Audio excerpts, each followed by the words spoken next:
All right, good evening, everybody. We're going to jump off here in a second. Just going to give people a couple to jump on here.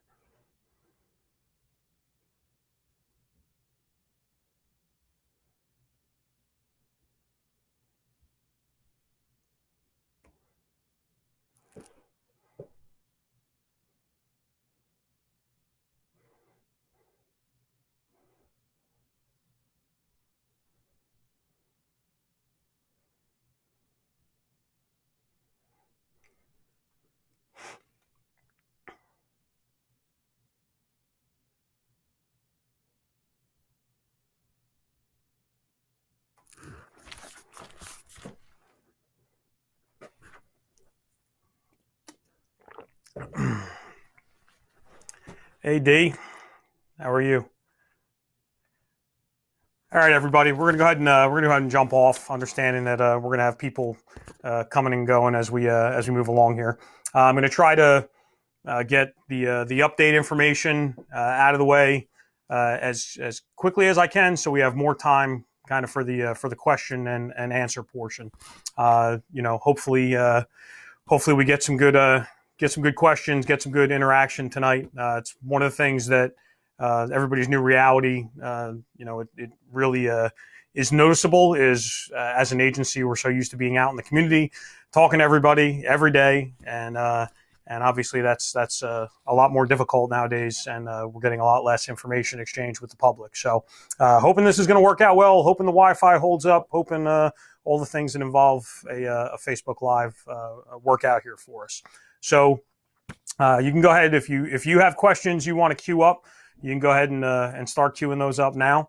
I'm able to see what you're posting up there, and we'll get to those after we get the info out. So right off the bat, I think the probably one of the biggest developments over the past 24 hours was the governor's executive order 122. That essentially focused mostly on our essential businesses where people tend to congregate the most. So our food stores, our pharmacies, and the requirement that they dial back the occupancy to 50% of what the store is allowed to hold, that they press this 6 foot distance, the social distancing within the store, especially with the checkout area, that they take steps to protect their workers, providing them with PPE, personal protective equipment, and also requiring those of us who are going in the store as customers to wear cloth coverings on our face. Again, we want to point out that that's not N95 respirators, that's not surgical masks, that we don't have to go out and purchase something special for that. Any kind of cloth covering will satisfy the executive order. We have been. Give me 1 second.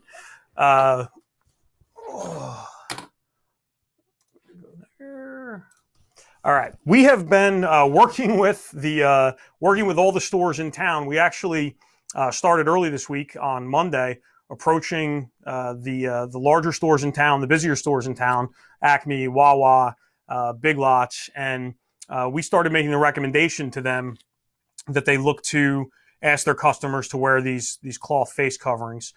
We didn't know that was coming through the governor's executive order, but it turned out that when that did come out, we had already had those conversations with the business owners. So we had established kind of a form of communication where they could see, how they would implement that. I know they started having discussions with corporate, and I'm happy to report that as we went around today, spoke with all the businesses, that they already were very much on top of this, had a number of conference calls already with their corporate higher ups, and were already putting things into place, and had a real genuine desire to make it work. So that makes things obviously a lot easier for us, being able to work with the businesses together to accomplish that goal. So that all looked like it was going great today. So we're going to continue to just monitor that, make sure that everything is going in line with the governor's executive orders. But again, we don't anticipate any problems. I want to pivot off of that and talk about some of the public safety statistics. We've been putting those up a couple of times a week just to let you know where things are at in town. And there's a couple of numbers, now that we're really getting into a couple of weeks of this that kind of jump out when you're looking at the stats in the morning. One of the things we were worried about with having everybody, cooped up in a small place, not allowed to go out, that we would see an uptick in domestic violence calls. We have seen a really big spike over the past couple of weeks. When we look at our month-to-date statistics, so we look at where we are right now in April versus where we were the same amount of time in March, our DV calls are up 500%. 500%. So that is a huge increase and obviously a big problem. So we've put resources on the Facebook page, for domestic violence victims, and we're going to continue to make sure we get that out there because obviously that's a big increase that we don't want to see. First aid calls have actually been flat, no increase, no decrease. One that really stands out and is a kudos to everybody in Barnegat and shows us that people are making an effort to stay home is our motor vehicle accidents, our crashes month over month are down 46%. That is a huge drop in motor vehicle accidents, and that's not hard to figure out why. It's because there's a lot less cars on the road. So we like to see that. That means things are still headed in the right direction. When we look at our total call volume, we see our total call volumes down about 11%. People are calling us less, but there's also just less incidental incidents, for lack of a better, because there are a lot less people out interacting. So again, as we've talked about before, we've pivoted the agency's approach to public safety. We anticipate some of the things that would come along with a long-term stay-at-home setup like we have right now. We worry about increases in burglaries to businesses because some of the businesses are vacant because they're closed at night when they usually weren't. So we've stepped up a lot of our patrols in that area. Happy to report that we haven't seen a big increase there. So that's good. And you'll remember probably almost a month ago now that we did have a subject over in the Ocean Acres section, a couple of subjects actually, and it was residents being watchful, calling in what they saw that helped us make a couple of arrests in that case. So doing a great job working with the police department to accomplish that. On the coordination front, because I just want to talk about it while we have the ability to. The reason things have been going well for us here is we've made this huge change and huge transition is because we've gotten a massive amount of support from our partners within the law enforcement community here. So whether it's Sheriff Mastronardi up at the Sheriff's Department and County OEM, whether it's Prosecutor Billheimer and everything the prosecutor's office is doing to work with us with all these changes in the way we apply laws, whether it's all the other police chiefs that we conference with on a daily basis and share ideas and work together to make sure that we're delivering the best service that we can as an agency. All of those factors are really playing into the success that we're having locally with this, not having a lot of the problems that other places are having or anticipating. Talked about the officer attrition rate, which is something that probably was one of the biggest concerns. As officers begin to get exposed, officers get sick or we have to quarantine them because we think they were exposed, you worry about driving down the number of officers that we have available to work. And there are places in New Jersey that have seen 20 and 30% loss of their workforce to quarantines or to positive results. The rank and file here, the women and men of the agency have been doing an outstanding job, keeping the building clean, adhering to all the guidelines that we're putting out for their social distancing, for wearing their PPE. And I'm happy to report that I don't think it's any coincidence that we don't have any positive cases here, and that we've always maintained better than 90% of the workforce all the way throughout this. So we're going to continue on that front, continue to be progressive in how we protect the workforce, because again, at the end of the day, that helps us protect you. That limits what we introduce into your home, and that makes sure that we have a good, strong police force available for public safety. So that's really the crux of the update. I'm going to start reading through the questions that are posted up there, and if you have a question, go ahead and post it up. I know that we're getting tired of being home. If this is a good way for you to spend your Thursday night, so probably should talk about the question about if we can provide some COVID information. So we've had, frankly, a really hard time, and it's not because of any ill will. It's just that the system, the bureaucracy, if you will, really wasn't set up to deal with this. So the health department at the state level has some very strict rules about sharing people's medical information, and that's for good reason, right? Because you want to protect your right to privacy.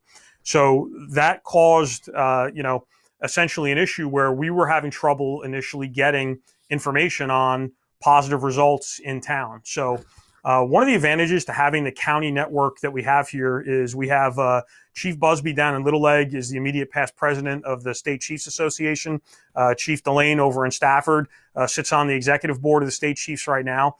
And that allowed us to elevate concerns really directly to the state level, right to the Attorney General through the State Chiefs Association. And that helped us to get not just the addresses initially of positive cases, but now we're able to get the names along with that for positive cases. So we're not allowed to share those with the community. We're not even allowed to share those with each other. The name goes into our computer system, and the officers only find out if there's a positive case if they're either dispatched to a house that's got a flag in the system, or if they interact with a person who's flagged in the system. And when the person clears, they get over the illness and recover, that flag gets permanently removed from the system, and there's no record of that anywhere. So when it comes to, I see Raphael posted a good question about this, talking about what information can we share with the community, or can we share male, female, age? The truth is, we don't get any of that from the state health department. All we get is a name and an address. That's it. They don't provide us with any other information. So we're gonna work on we're going to continue to work on where we see there are issues, or that it slows down the safety at the public safety level. We're going to elevate those to the state, and the Attorney General and really the governor's office have been great about working with us to try to problem solve on the fly here. So that's a great question. We're sitting at about a little over 3,100 positive cases in Ocean County right now. About 119 deaths, and we got a big number of positives today in Barnegat, about a dozen, which brought us up to 86 total here. So again, there's going to be days that numbers are up, numbers are down. We're looking at that overall trend, looking for that curve to flatten out and to hopefully head down the other side here sooner than later. So I'm going to scroll through here and look for some other questions.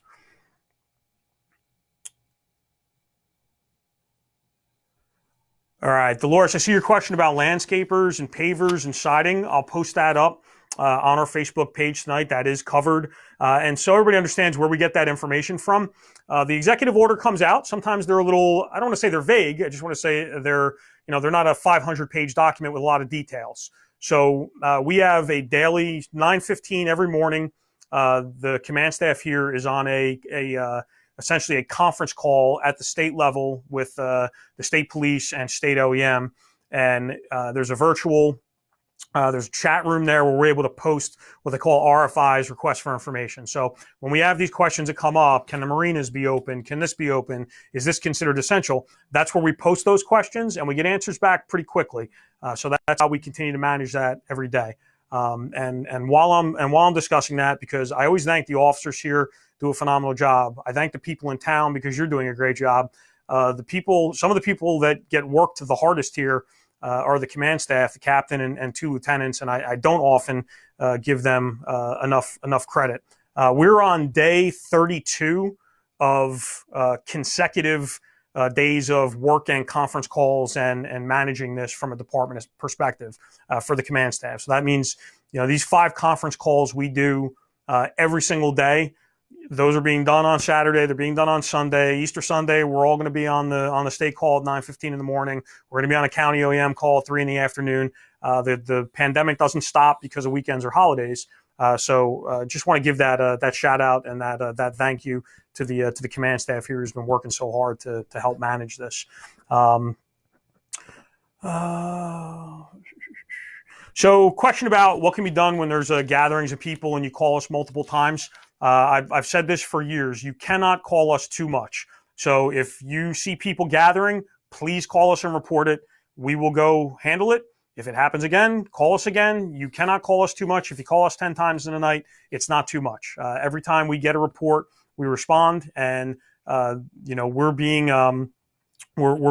very strict with enforcing and charging people with violating the governor's executive orders. So please just report anything you see. I know Atlantic Heights came up before. We increased patrols there, and if you see it, spooling up again and being a problem, please let us know.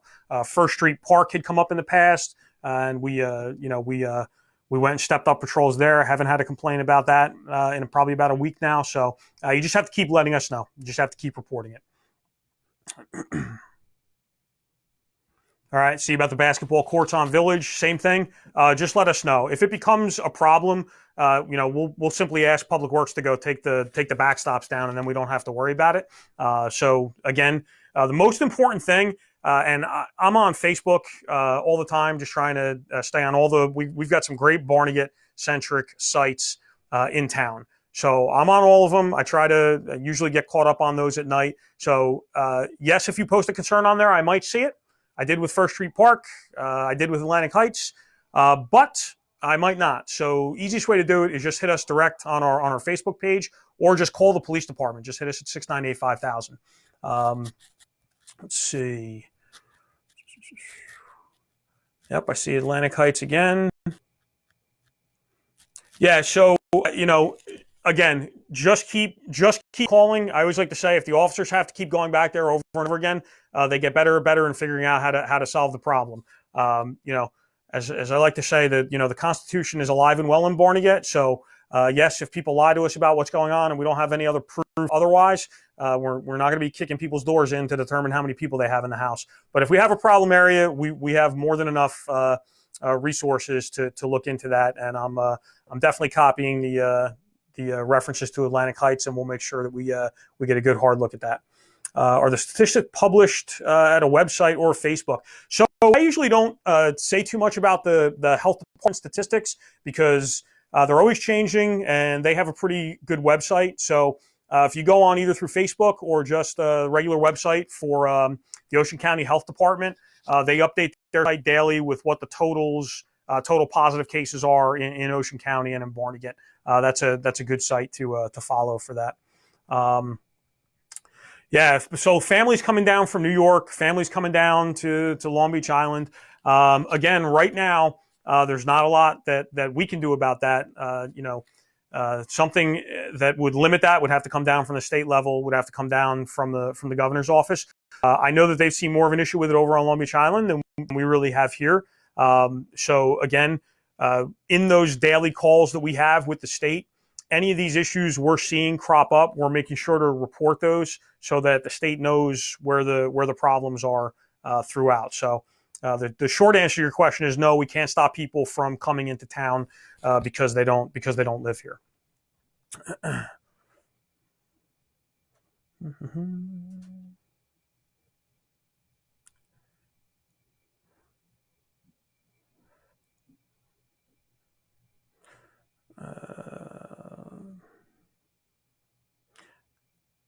All right, so yeah, I saw the accident on the pass on this morning on Rose Hill.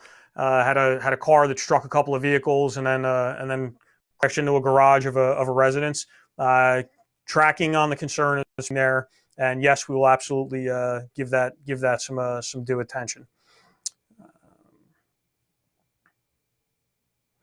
I see, Melissa, I see your reference to a sign up saying it's closed. If we're talking about any of the parks, All of the Barnegat Township parks are closed. All of the county parks are closed, including the rail trail, and all state parks are closed. So if it's a park, it's closed. If it's a playground, it's closed. So we tried to tape them up with police tape. I believe Public Works put signs out most of the parks. But again, if you see an issue and you need to use, just give us a call and we'll take care of it.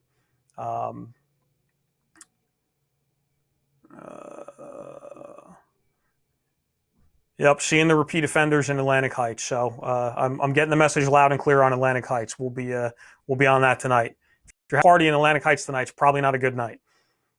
It's a good question from Marie. Are there a cluster of cases in town? I actually was able to look at a pin map essentially of what we have in town, where these 86 cases are, and no, there is no cluster. They look like if somebody grabbed a bunch of pins and just threw them onto the map. They're pretty randomly spaced throughout the town. So no, I didn't see any cluster in one particular place. There's no cluster west of the Parkway, east of the Parkway, or in any particular development.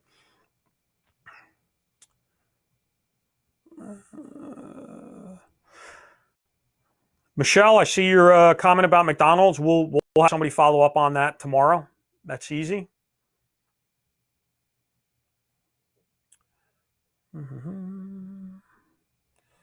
Caution tape up at the park, yes.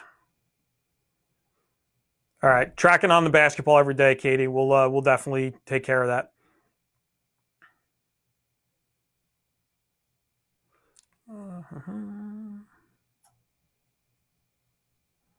So yeah, sorry, Dave, talking about the cloth face coverings.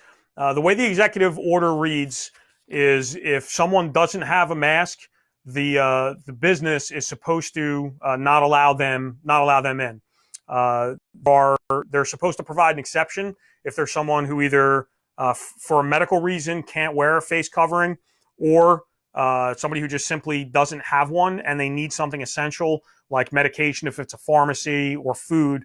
The establishment is supposed to have some kind of a plan in place to deal with that. So each individual business is going to deal with that their own way. And again, we have an open dialogue with all those businesses in town, and they understand what the spirit of the executive order is. And it's my belief they're genuine about wanting to comply with that. So where we see any issues, we'll work with them to resolve them.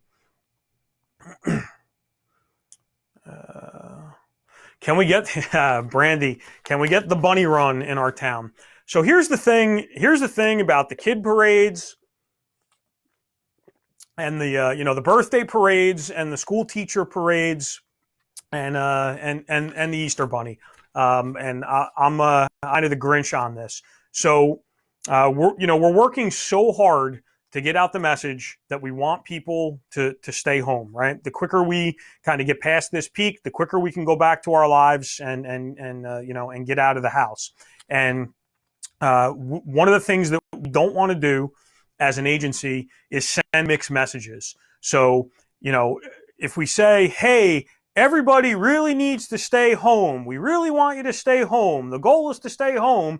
And then we gather 50 or 60 people out to get in their cars and go do this whole parade all over the place. It's I understand the concept behind it. We have really good-hearted, generous people in this community, and it's awesome.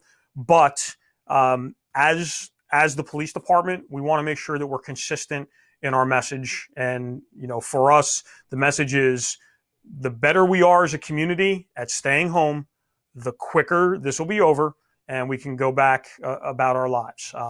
It is not lost on me. We all have friends, people we know in the community who are out of work.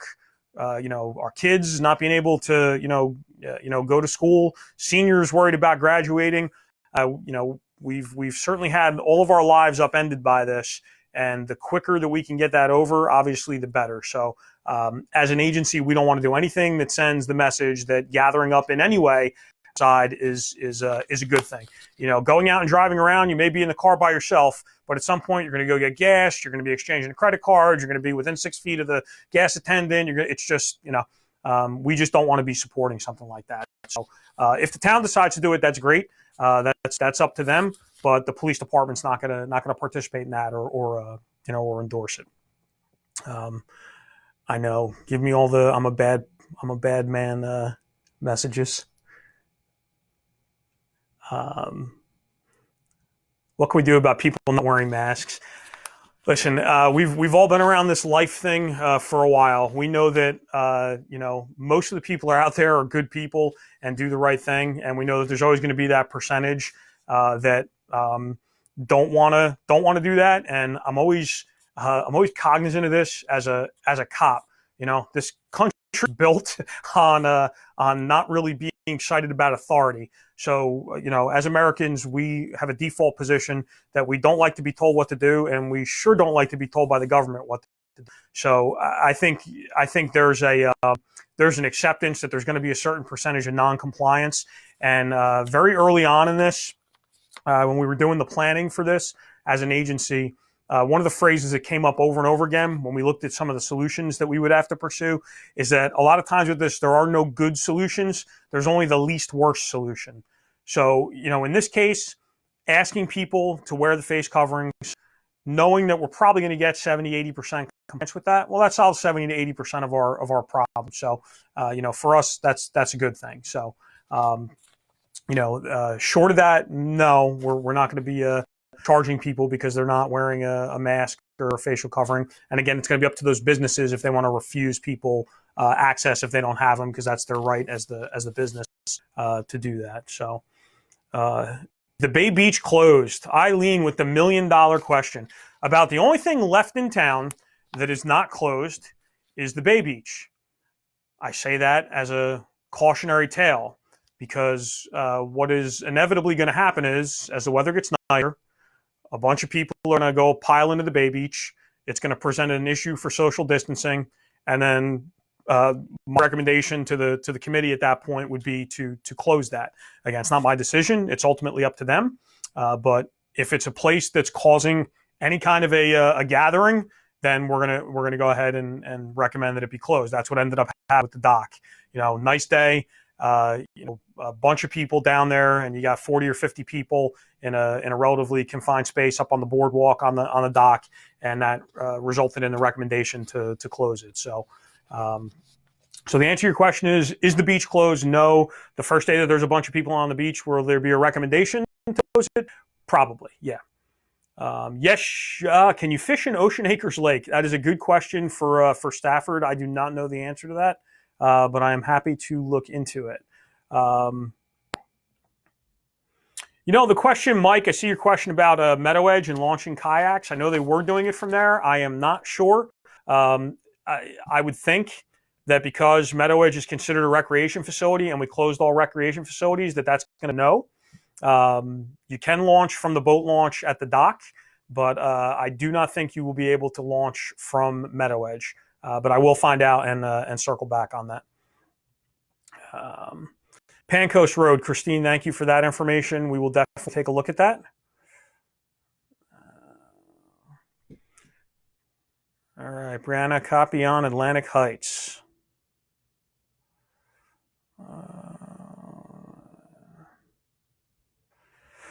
Melissa asking about the police officers who were out. Police officers who were out are all doing great. Nobody is symptomatic anymore. We had a couple of people who were symptomatic and we haven't had anybody test positive. We're being super cautious about if we have somebody who has any symptoms at all, having them quarantine for 14 days.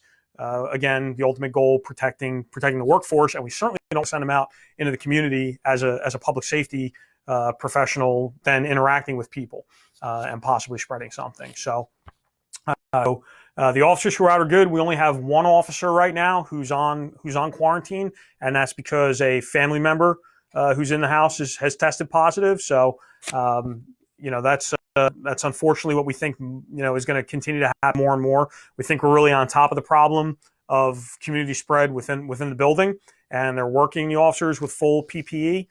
So I think the issue will come in, catching it when they're not working, right? When they're out shopping with their family members who get it and transmissions in the home. So.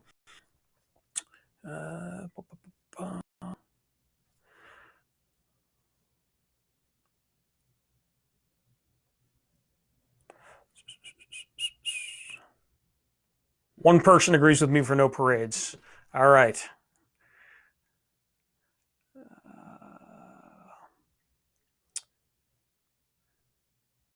Eddie Griffin.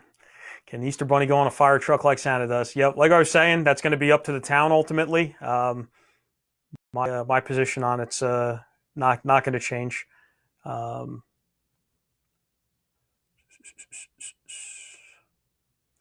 uh, is there a place to get masks and gloves? Yeah, it's a good question, Michelle. I can tell you that that's a challenge for everybody. Even we started on February 22nd is when we started as an agency now and procuring N95s and PPE anticipation of what was coming. And even then, we were resorting to buying it at like mom and pop hardware stores because the main supplies had already substantially dried up. So all I can tell you is it's just the more you look, the more you improve your chances that you're going to find something.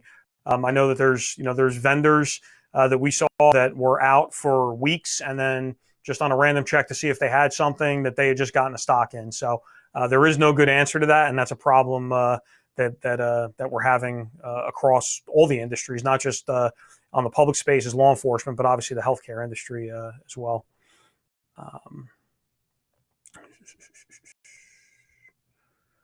Andrew, talking about the essential retail workers wearing gloves, it comes from the governor's executive order, Executive Order 122, and mandates in there that the employer has to provide that PPE to the employees. So that's available on the state's website. Again, Executive Order 122.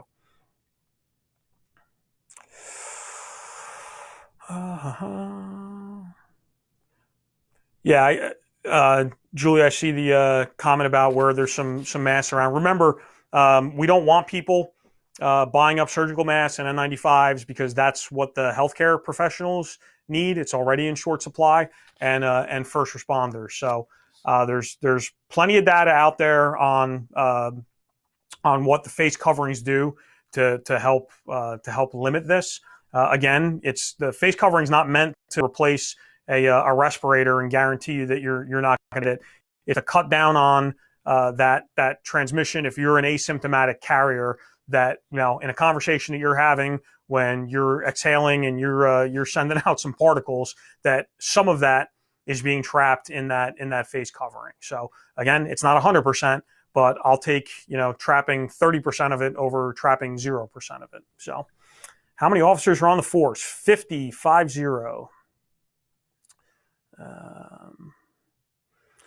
Yeah, a lot of questions about school and are the kids coming back this year? I don't know. Again, I have a high school senior and I have a college senior, and I told them both the same thing. Don't plan on going back to school this year. If you do, that's great, and if you don't, you're not disappointed because that's the expectation. So it would be great if it got worked out, but I don't know that that's going to happen.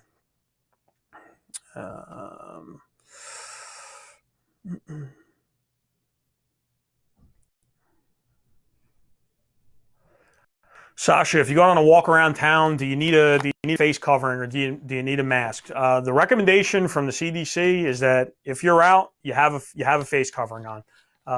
Remember, even when we're out walking, I'm sure you've all seen it. As we close down as a society, more and more parks, more and more places, everybody congregates in whatever's left. So you have places that used to, have maybe, 3 people you'd pass that now you're passing, 53 people. So again, having that face covering just reduces, what you're exhaling. Remember, one of the big things too, it stops us doing this, stops us from touching our face, which is a way I think is a primary way of transmission on this as well. So the recommendation from the CDC is if you're out of the house, have a face covering on.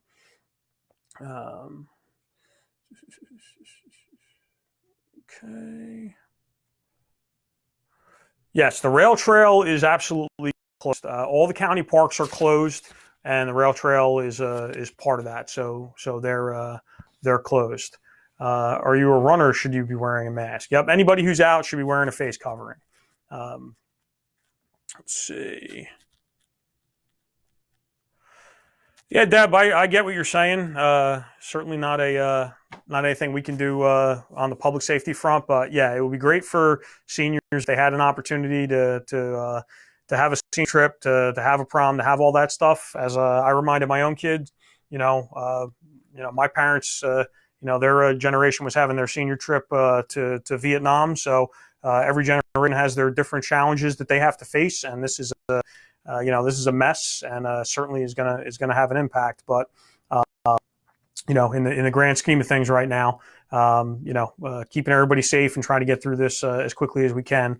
There's certainly going to be some collateral societal implications to that, and I think unfortunately our seniors are going to suffer that a little more than others.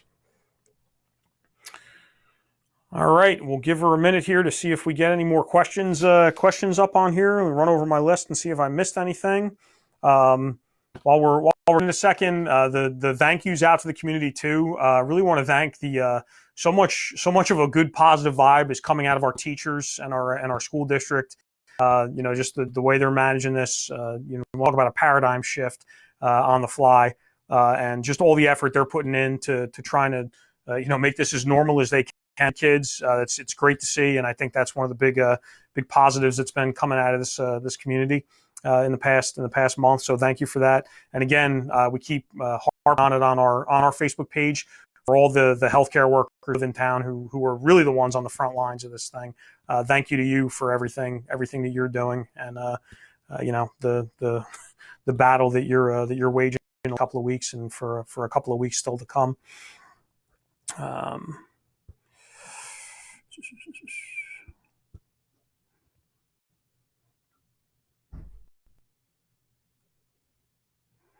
All right, folks, if we don't have any more questions, you have certainly spent more than enough of your Thursday night here.